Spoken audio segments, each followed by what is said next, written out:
Hey guys, welcome back to my page, and today we are going to talk about how to corporate for beginners or even people that are a bit seasoned, but maybe things have changed and you're just trying to navigate your way around the corporate world and get the most out of your hard work.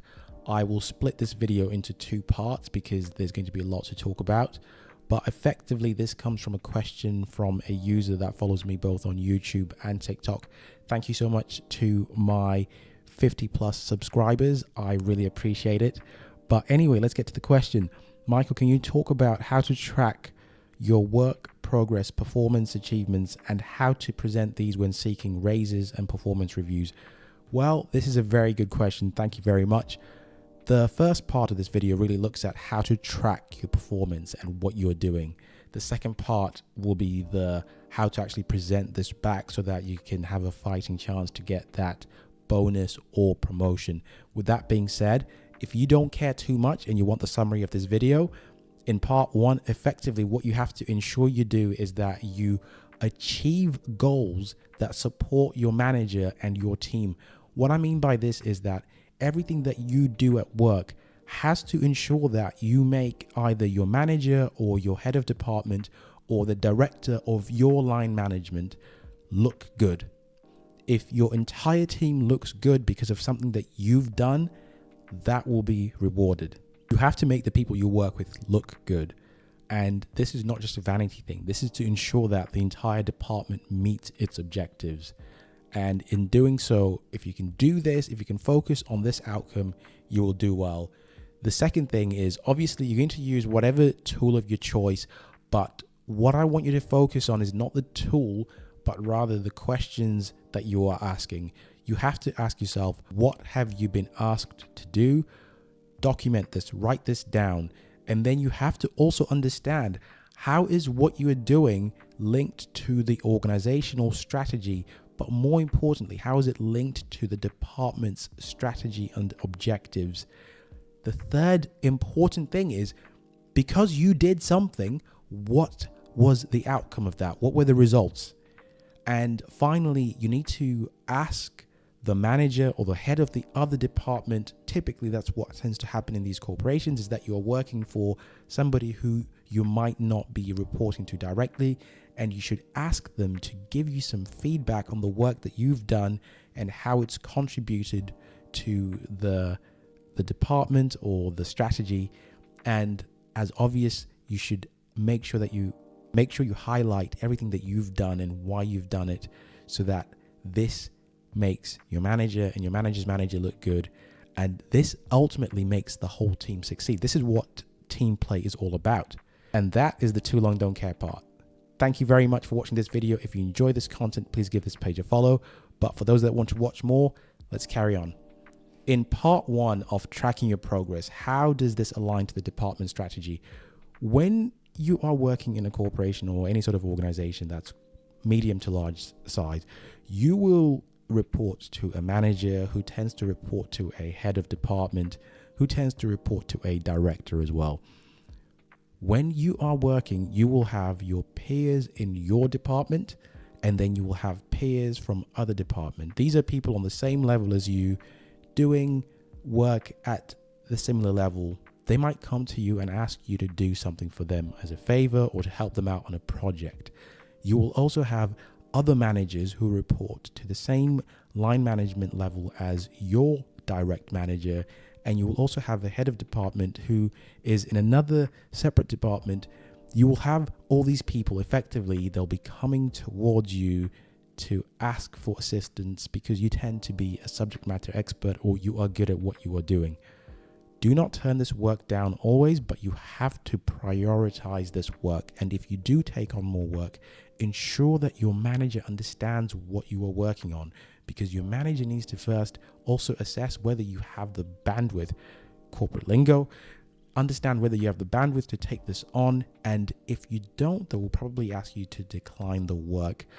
The second thing that I want you to really understand is that the people that you work with are as ambitious as you.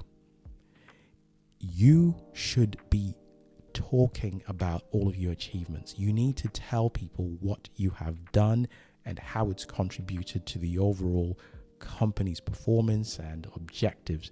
Because if you don't, the peers in your department or in the other department will take credit for the work that you have done. And I've seen this happen plenty of times. I will not talk about the morality or the ethical implications of this, but this is just something that happens. If you're not proud of your work, somebody else will be proud for you.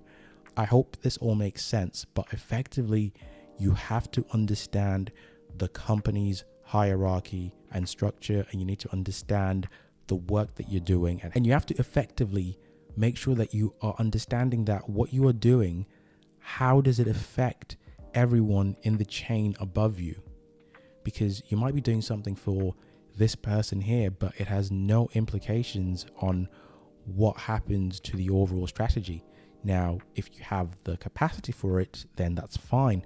But sometimes you might have to say, no, can I come back to you on that one when I have a bit more time to allocate to work on this piece of work? But as always, you need to always be thinking of yourself first, but also to make sure that when you think about yourself, you're thinking about how the team succeeds. Doing of the tracking is just going to be writing things down. Write things down, but most importantly, have things in email. You need to have some paper trail that what you did for that other department can be traced back to somebody who has signed it off.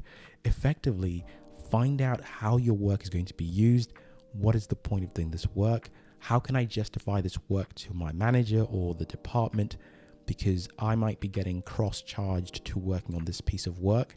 And if I'm being charged to another department to do something that they're effectively paying for you to do free work for another department, that might not sit well. But if it has positive implications on the department, then yes, of course, they might let you do it. Find out where your work will be used. You always need to understand, where is your work going? Because then it's easy for you to justify when you are doing your performance review. Then you can talk about the things that you've done and you can showcase where it has gone. Ask the other managers when you have finished for something called 360 feedback, corporate lingo number 2. This is effectively saying that this Michael guy did this thing for me, and you know what? He's a real swell guy. Thank you very much. Also, always ask for feedback. Ask where you can improve. You might have done the work, but you might have done it horribly, and you need to improve. You should always be striving for improvement wherever you can. Ask for that feedback. Inform your manager of your achievements and also how they help your manager succeed. And the penultimate one, telling. Tell people by showing people the points above. Showcasing, this is what I did, this is where it's at, and look at the feedback that I got. Remind people. Be polite. You don't have to be arrogant. You don't have to do it every single day, but you have to remind people as and when you get that feedback, you should be proud of it. Finally, make sure that everything that you are doing is aligned to your performance reviews that you have discussed with your manager.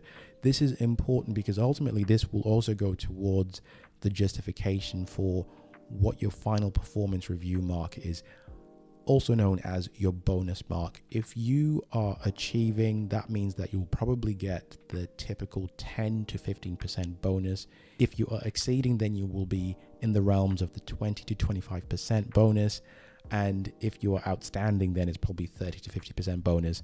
But as always, with these things, you should always have it all written down and make sure that it links back to everything that you talk about with your manager, and you will do well.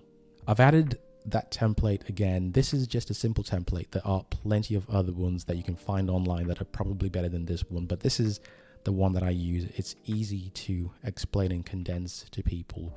And it's very simple to say, well, this is what I've been doing.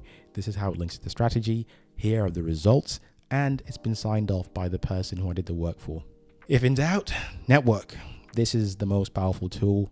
I will talk about this in a separate video, but just understand the power of networking will help you no end. Trust me on this one.